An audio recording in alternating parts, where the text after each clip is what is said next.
Hello guys, আমরা দেখতে পাচ্ছেন এই ঘন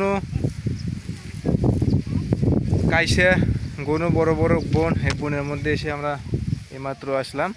তো এই চরে দেখতে পাচ্ছি যে কোনো বসতি নাই, বা বাইরে থেকে নৌকো ভাড়া করে করে নিয়ে এসে তারা কিন্তু আবাদ বসত করে এবং জীবিকা নির্বাহ করে।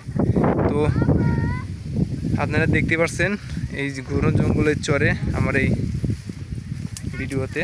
তো এরকম চর অঞ্চলের সুন্দর সুন্দর দৃশ্য এবং ভিডিওগুলো দেখার জন্য সবসময় প্রতিনিয়ত যুক্ত হয়ে থাকুন।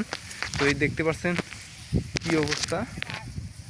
তো আপনারা দেখুন যে এই চরের যে বিশালতা, চর শুধু কাইসা ঘন জঙ্গল, কোনো জনসংখ্যা নাই, জনসমুদ্র, জনসংখ্যাহীন এলাকা। তো এই এলাকায় আসছি সুন্দর সুন্দর দৃশ্যগুলো আপনাদের দেখানোর জন্য এবং উপভোগ করার জন্য।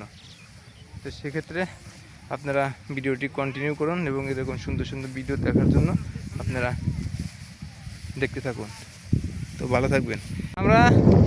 আমরা যমুনা নদীর চর ভিজিট করার জন্য আসছিলাম। দেখতে পাচ্ছেন যে নদীর অবস্থা ভয়াবহ। এই যে নদীর পানি অনেক প্রচুর ঢেউ দেখতে পাচ্ছেন। আমরা এই যমুনা চর ভিজিট করার জন্য আসছিলাম। আমরা নিত্য নতুন এরকম ভিডিও পেতে সবাই চ্যানেলটা সাবস্ক্রাইব করে পাশে থাকবেন। যমুনা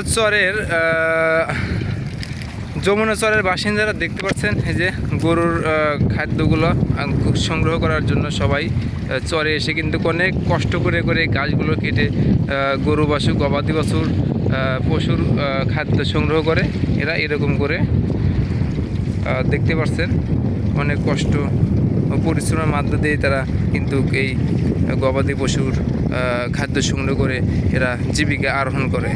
তো দর্শক বন্ধু, এরকম নিত্য নতুন ভিডিও পেতে চ্যানেলটি এবং পেজটি সাবস্ক্রাইব এবং ফলো করে আমাদের চ্যানেল এবং পেজের পাশে থাকবেন। আল্লাহ হাফেজ।